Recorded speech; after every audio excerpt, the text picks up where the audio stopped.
Terry Pratchett, Les Annales du Disque-Monde, 3 sorcières. Avec en vedette 3 sorcières, ainsi que rois, dagues, couronnes, tempêtes, nains, chats, fantômes, spectres, primates, bandits, démons, forêts, oirs, bouffons, tortures, trolls, plateaux tournants, grandes liesses et diverses alarmes.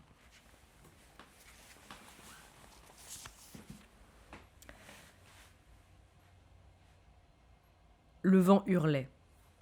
La foudre lardait le pays comme un assassin maladroit. Le tonnerre roulait en va-et-vient sur les collines sombres cinglées par la pluie. La nuit était aussi noire que l'intimité d'un chat. Une de ces nuits, peut-être, où les dieux manipulent les hommes comme des pions sur l'échiquier du destin. Au cœur des éléments déchaînés, parmi les bouquets d'ajoncs dégoulinants, luisait un feu, telle la folie dans l'œil d'une fouine. Il éclairait 3 silhouettes voûtées. Tandis que bouillonnait le chaudron, une voix effrayante criailla « Quand nous revoyons-nous, toutes les 3 ?» Une pause suivit. Enfin, une autre voix, beaucoup plus naturelle, répondit « Ben, moi, je peux mardi prochain. »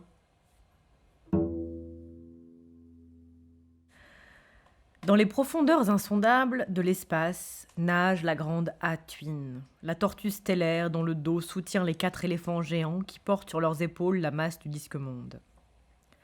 Un petit soleil et une petite lune tournent autour d'eux sur une orbite biscornue afin de générer des saisons, si bien que nulle part ailleurs dans le multivers, sûrement, un éléphant n'est parfois obligé de lever la patte pour laisser passer l'astre du jour. Le pourquoi de la chose, on ne le saura peut-être jamais.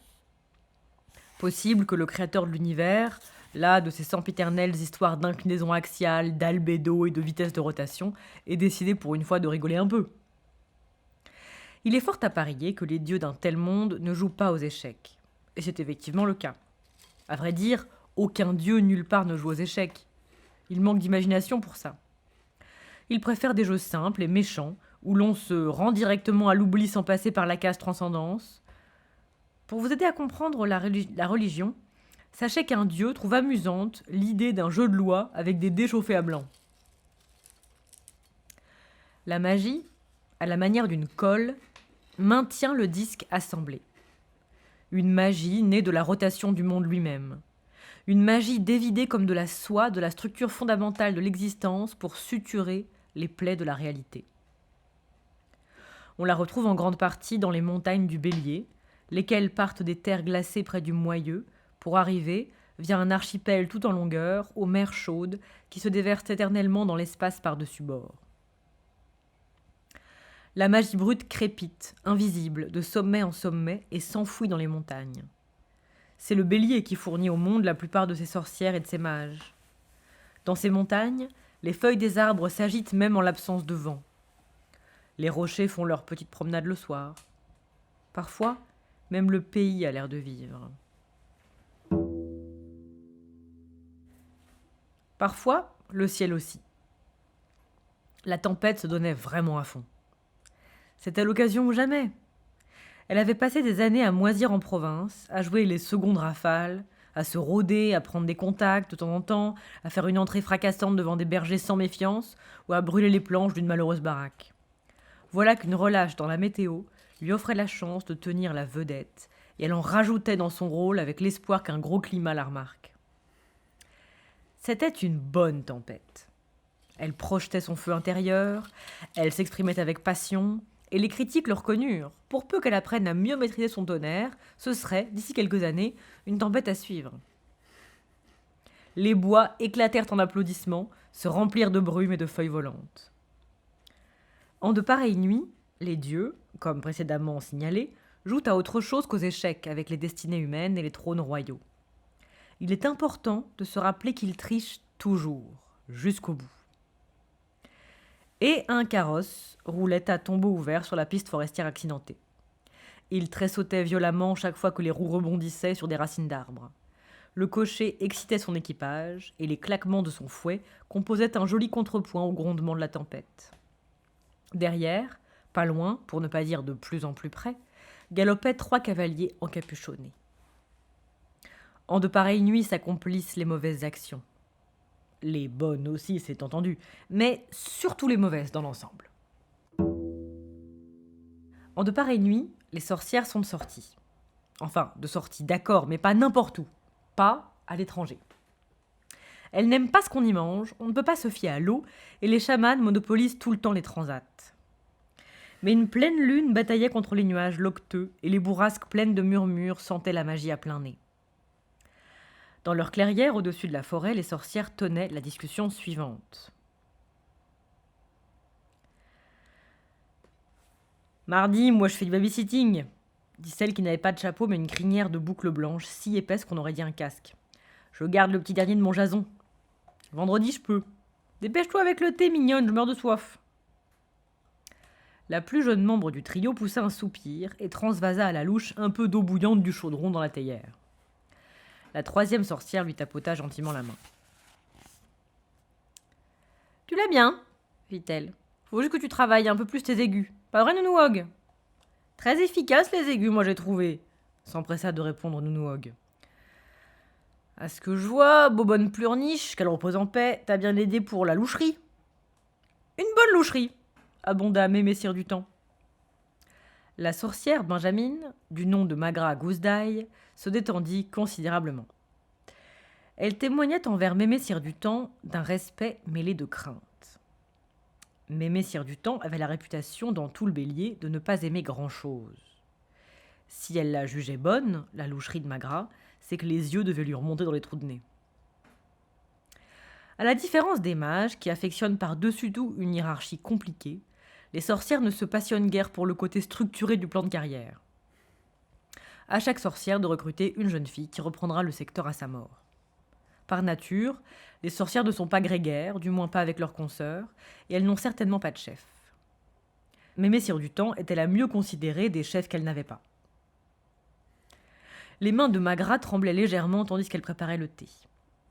Évidemment, elle était très flattée, mais aussi un peu angoissée de commencer une carrière de sorcière de village entre Mémé Cire du Temps et, de l'autre côté de la forêt, Nounouog. C'est elle qui avait eu l'idée de former un convent local. Elle trouvait que ça faisait, disons, plus occulte. À son grand étonnement, les deux vieilles avaient approuvé, ou plutôt n'avaient pas trop désapprouvé. « Un auvent !» s'était étonné Nounouog. « Pourquoi donc on voudrait se joindre à un auvent ?»« Elle veut dire un convent, Gita, » avait expliqué Mémé Cire du Temps. « Tu sais, comme dans le temps, une réunion. »« Une sauterie !» avait fait Nounou avec espoir. « Pas question de danser, » avait prévenu Mémé. « Je suis contre les danses, contre les chansons aussi. Et contre ces histoires de se mettre dans tous ces états ou de faire des imbéciles avec des onguents et des machins. »« Ça te fait du bien de sortir, » avait dit joyeusement Nounou. Malgré sa déception de ne pas pouvoir danser, Magra se sentait soulagée d'avoir gardé pour elle une ou deux autres idées qui lui trottaient dans la tête. Elle farfouilla dans le paquet qu'elle avait apporté. C'était son premier sabbat, et elle tenait à faire les choses bien. « Qui veut du pain au lait ?» proposa-t-elle. Mémé regarda fixement le sien avant de mordre dedans. Magra avait cuit des motifs de chauve-souris dessus. Leurs petits yeux, c'étaient des cassis. Le carrosse fonça à travers les arbres en lisière de forêt, roula quelques secondes sur 2 roues lorsqu'il heurta une pierre, se redressa contre toutes les lois de l'équilibre et reprit sa course grondante. Mais il allait moins vite à présent. La pente le ralentissait. Le cocher, debout à la façon d'un conducteur de char, repoussa les cheveux qui le gênaient et fouilla l'obscurité des yeux. Personne ne vivait dans le coin, en plein cœur du Bélier, mais une lumière brillait plus loin. Le ciel soit loué, il y avait une lumière là-bas. Une flèche se ficha dans le toit du carrosse derrière lui. Pendant ce temps, le roi Vérance, monarque de l'Ancre, faisait une découverte. Comme la plupart des gens, en tout cas ceux en dessous de la soixantaine, Vérance n'avait pas beaucoup réfléchi à ce qui arrivait lorsqu'on mourait. Comme la plupart des gens depuis l'aube des temps, il présumait que tout ça devait finir par s'arranger. Et, comme la plupart des gens depuis l'aube des temps, voilà qu'il était mort. Pour tout dire, il gisait au pied d'un escalier de son château, de l'Ancre, une dague dans le dos. Il se redressa en position assise et s'étonna. L'homme, qui de son avis ne pouvait être que lui-même, s'asseyait, mais la chose qui ressemblait fort à son corps restait couchée par terre. Plutôt pas mal le corps, soit dit en passant, maintenant qu'il le voyait de l'extérieur pour la première fois. S'il avait toujours eu certainement un certain attachement pour lui, apparemment ce n'était plus le cas, il devait le reconnaître. Un corps solidement bâti, tout en muscles. Le roi en avait pris soin. Il l'avait pourvu d'une moustache et de longs cheveux bouclés. Il avait veillé à lui donner beaucoup d'exercices en plein air et quantité de viande rouge. Et voilà qu'au moment où il aurait pu lui servir, le dit corps le laissait tomber, ou plutôt le flanquait dehors. Pour couronner le tout, le roi devait s'accommoder de la grande silhouette décharnée debout près de lui. Une robe noire à capuchon la dissimulait presque entièrement, mais le bras qui émergeait des plis pour agripper une faux imposante était fait d'os. Quand on est mort, il est des choses qu'on reconnaît d'instinct. Bonjour. Vérance se releva de toute sa hauteur, ou de ce qu'il aurait été si cette part de lui-même à laquelle on aurait pu appliquer le mot hauteur ne gisait pas raide par terre face à un avenir où le mot profondeur convenait mieux. « Je suis roi, moi, attention !» fit-il. « Vous étiez, votre majesté. »« Comment ?» aboya Vérance. « J'ai dit étiez. On appelle ça l'imparfait. Vous allez vite vous habituer. » La haute silhouette tapota de ses doigts calcaires le manche de la faux. Visiblement, quelque chose la contrariait. À ce compte-là, songea Vérance, moi aussi. Mais les divers signaux en clair que lui transmettait sa situation présente forçaient le passage, même à travers la bêtise folle et téméraire qui composait l'essentiel de sa personnalité. Et il comprenait que dans l'espèce de royaume où il se trouvait désormais, ce n'était pas lui le roi. « Êtes-vous la mort, l'ami » attarda-t-il. « J'ai beaucoup de noms. »« Lequel portez-vous en ce moment » demanda Vérance, un brin plus respectueux. Des gens leur grouillaient autour. À vrai dire, certains leur grouillaient à travers, comme des fantômes. « Oh, alors c'était Casquette !» ajouta distraitement le roi, en avisant l'individu qui se tapissait avec un plaisir obscène en haut de l'escalier. « Mon père disait de ne jamais lui tourner le dos. Pourquoi ne suis-je pas en colère ?»« Les glandes, » lâcha la mort. « l'adrénaline, tout ça. Et les émotions, vous n'en avez plus. Tout ce qui vous reste désormais, c'est la pensée. » La grande silhouette parut prendre une décision. « C'est très irrégulier, » poursuivit-elle comme pour elle-même. « Mais qui suis-je pour discuter ?»« Oui, qui ?»« Quoi ?» ?»« J'ai dit oui, qui ?»« La ferme !» La mort, le crâne penché, paraissait écouter une voix intérieure. Son capuchon retomba, et Feu le roi remarqua que la mort avait tout du squelette poli à un détail près. Ses orbites luisaient d'un bleu céleste. Vérance n'avait pas peur pourtant. Non seulement parce qu'on a difficilement peur quand les éléments dont on a besoin pour se faire se rigidifient dans le voisinage, mais aussi parce qu'il n'avait jamais vraiment craint quoi que ce soit de son vivant et qu'il n'allait pas commencer maintenant. 2 explications à ça. D'abord, il manquait d'imagination. Ensuite, il comptait parmi ces rares individus parfaitement en phase dans le temps. Ce qui n'est pas le cas de la plupart des gens. Ils vivent leur vie comme une sorte de flou temporel autour du point qu'ils occupent physiquement. Ils anticipent l'avenir ou s'accrochent au passé. D'ordinaire, ils se soucient tellement de ce qui va leur arriver après que le seul moment où ils découvrent ce qui leur arrive maintenant, c'est quand ils y repensent. La plupart des gens sont comme ça. Ils apprennent la peur parce qu'ils peuvent effectivement affirmer au niveau du subconscient ce qui va leur arriver après. Ils le vivent déjà. Mais Vérance, lui, n'avait jamais vécu que pour le présent. Jusqu'à ce jour, en tout cas. La mort soupira. « J'imagine que personne ne vous a rien dit, » hasarda-t-il. « Pardon ?»« Pas de pressentiments, de rêves bizarres, pas de vieux devins fous qui vous ont crié quelque chose dans la rue. »« À quel sujet ? Mon assassinat ?» ?»« Non, j'imagine que non, ce serait trop demandé, » fit la mort avec amertume. « On me laisse tout le boulot. »« Qui ça ?» demanda Vérance déroutée. « Le sort, le destin, tous les autres. » La mort posa une main sur l'épaule du roi. « Pour tout dire, j'en ai peur, vous allez devenir un fantôme. »« Oh !» Il baissa les yeux sur son corps, qui avait l'air parfaitement solide. puis quelqu'un lui passa au travers. Ne vous rendez pas malade pour ça. Vérance regarda son cadavre raidi, qu'on transportait respectueusement hors de la salle. « Je vais tâcher, dit-il. C'est bien. Mais je ne me sens pas d'attaque pour toutes ces histoires de draps blancs et de chaînes. Est-ce qu'il faudra que je me promène en gémissant et en criant ?» La mort haussa les épaules. « Vous en avez envie ?» fit-il. « Non. » Alors je ne m'embêterais pas avec ça si j'étais vous. La mort sortit un sablier des replis de sa robe noire et l'examina attentivement. Maintenant, faut vraiment que j'y aille. Il fit demi-tour, se mit la faux sur l'épaule et se dirigea vers le mur pour sortir de la salle. « Dites, attendez !» s'écria Vérance, qui lui courut après. La mort ne tourna pas la tête. Vérance le suivit à travers le mur. C'était comme marcher dans du brouillard. « C'est tout ?» demanda-t-il. « Je veux dire, combien de temps je vais rester un fantôme ? Pourquoi je suis un fantôme ? Vous ne pouvez pas me laisser comme ça !» Il s'arrêta et brandit un doigt impérieux, légèrement transparent. « Stop, je vous l'ordonne !»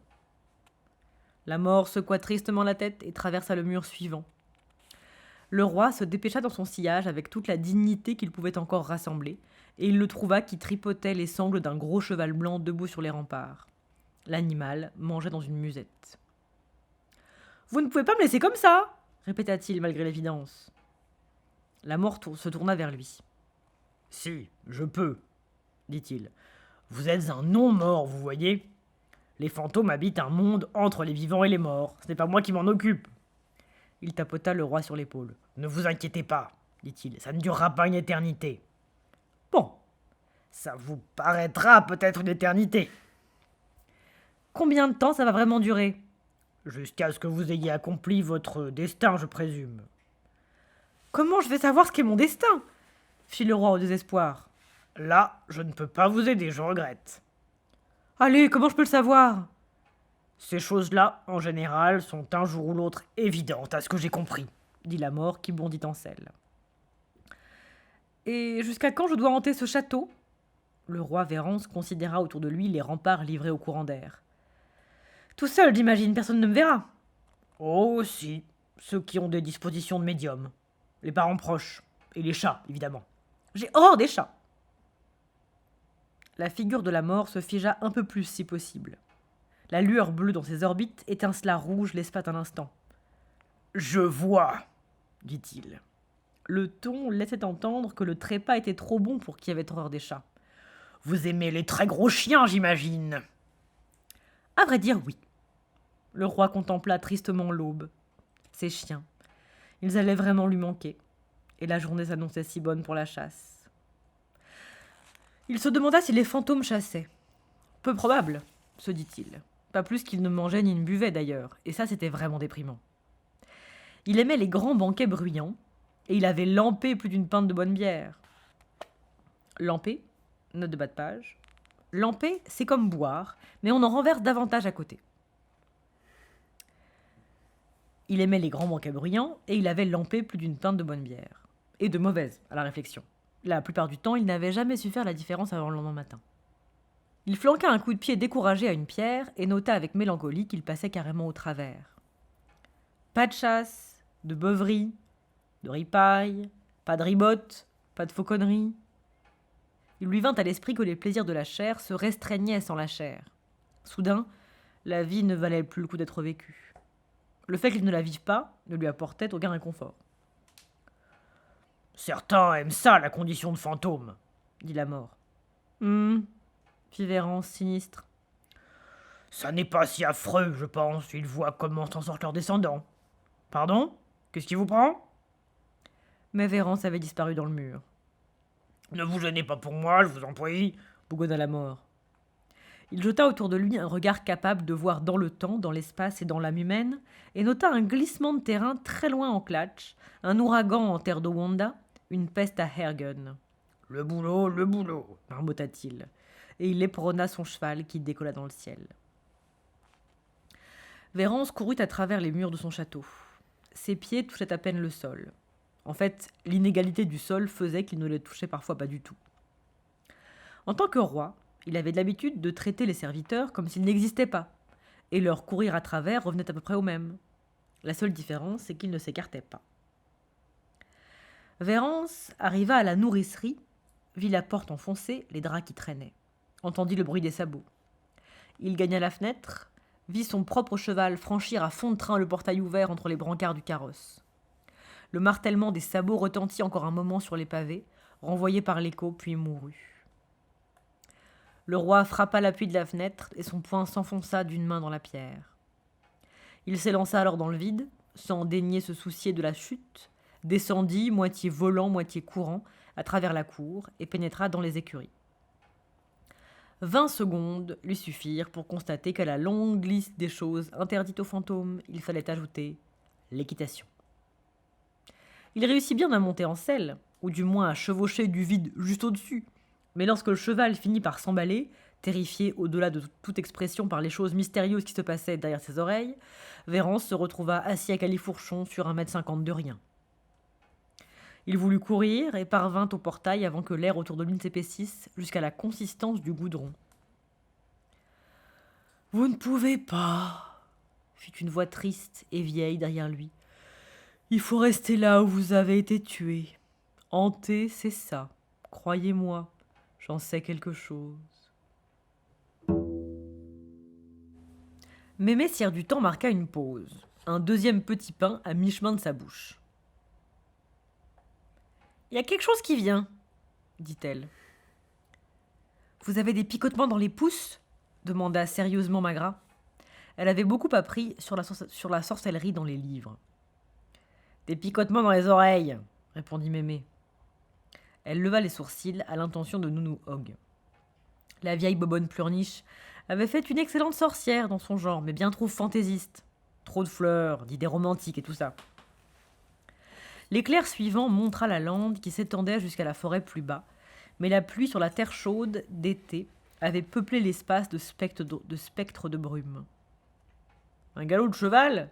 fit Nounou Hogg. « Personne ne monterait ici à une heure pareille. » Magra fouilla les alentours d'un œil angoissé. Ici et là sur la lande se dressaient d'immenses menhirs dont les origines se perdaient dans la nuit des temps et qui menaient, disait-on, leur propre vie ambulante. Elle frissonna. « Qu'est-ce qu'il y a à craindre ?» parvint-elle à dire. « Nous !» répondit Mémé Sire du Temps avec suffisance. Le galop se rapprocha, ralentit. Puis d'entre les bouquets d'ajoncs émergea en ferraillant le carrosse, dont les chevaux ne tenaient debout que par leur harnais. Le cocher bondit à terre, courut à la portière, prit un gros paquet à l'intérieur et fonça en direction du trio. Il avait parcouru la moitié de la distance sur la tourbe humide lorsqu'il s'arrêta et fixa Mémé Sire du Temps d'un air horrifié. « Ça va !» dit-elle dans un murmure qui retentit au milieu des grondements de la tempête aussi clairement qu'une cloche. Elle fit quelques pas dans sa direction et un éclair fort à propos lui permit de regarder directement dans les yeux de l'homme. Ils avaient cette fixité typique, pour qui détenait la connaissance, de ceux qui ne regardent plus rien dans ce monde. Dans une ultime secousse, il fourra le paquet dans les bras de Mémé et bascula en avant. Les plumes d'un carreau d'arbalète lui ressortaient du dos. 3 silhouettes s'avancèrent dans la lumière du feu. Mémé leva la tête et croisa 2 autres yeux, aussi glacés que les pentes de l'enfer. Leur propriétaire rejeta son arbalète. Une cotte de maille étincela sous sa cape trempée lorsqu'il tira l'épée. Il ne la brandit pas. Les yeux qui ne quittaient pas la figure de Mémé n'étaient pas ceux d'un homme à s'encombrer de tels gestes. C'étaient ceux d'un homme à savoir exactement à quoi servent les épées. Il tendit la main. « Vous allez me le donner, » dit-il. Mémé écarta d'un coup sec la couverture du paquet dans ses bras et baissa le regard sur un petit visage emmailloté de sommeil. Elle releva la tête. « Non !» dit-elle par principe. Le soldat jeta un coup d'œil à Magra, puis à Nounou Hogg, toutes deux aussi immobiles que les menhirs de la lande. « Vous êtes des sorcières ?» fit-il. Mémé opina. Un éclair déchira le ciel, et un buisson à 100 mètres s'épanouit en une gerbe de feu. Les 2 soldats derrière l'homme marmonnèrent quelque chose, mais il sourit et leva une main recouverte de mailles. « Est-ce que la peau des sorcières repousse l'acier ?» demanda-t-il. « Pas à ma connaissance, » répondit Mémé d'un ton uni. « Essayez toujours. » L'un des soldats fit un pas en avant et toucha prudemment le bras de l'homme. « Mon capitaine, sauf votre respect, mon capitaine, c'est pas une bonne idée. »« Silence !»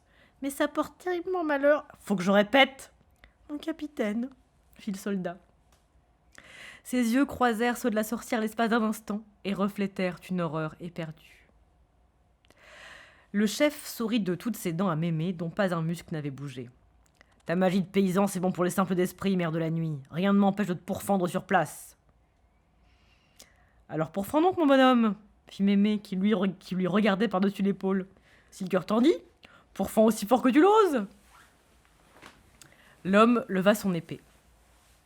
Un éclair fusa une fois de plus et fendit un rocher à quelques pas, remplissant l'atmosphère de fumée et d'une puanteur de silicium brûlé. « Raté !» dit-il d'un air avantageux, et Mémé vit ses muscles se bander alors qu'il se préparait à abattre l'épée. Une expression d'étonnement extrême lui passa sur la figure.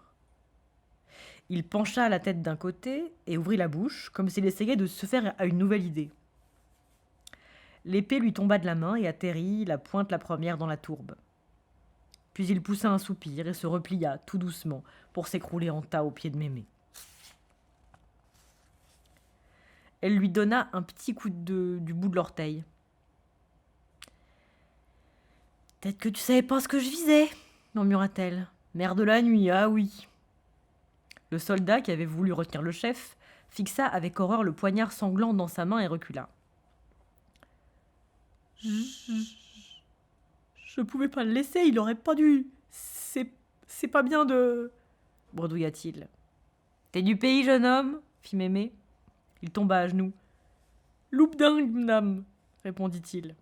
Son regard revint sur le capitaine effondré. « Ils vont me tuer maintenant !» gémit-il. « Mais t'as fait ce que t'estimais juste !»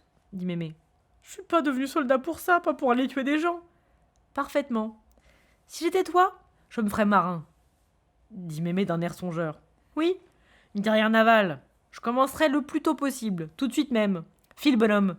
File sur la mer, elle ne garde pas de traces. Tu auras la vie longue et prospère, je te le promets. » Elle parut réfléchir un moment, puis ajouta.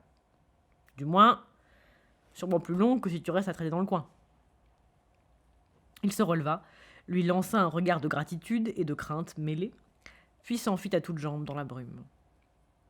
« Et maintenant, on va peut-être nous dire à quoi ça rime tout ça ?»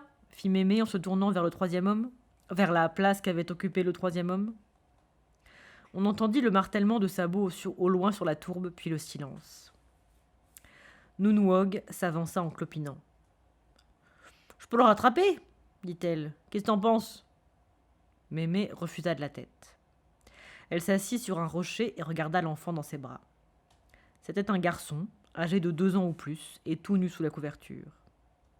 Elle le berça distraitement, les yeux dans le vide. Nounouog examina les 2 cadavres avec l'air de celle à qui la toilette des morts ne fait pas peur.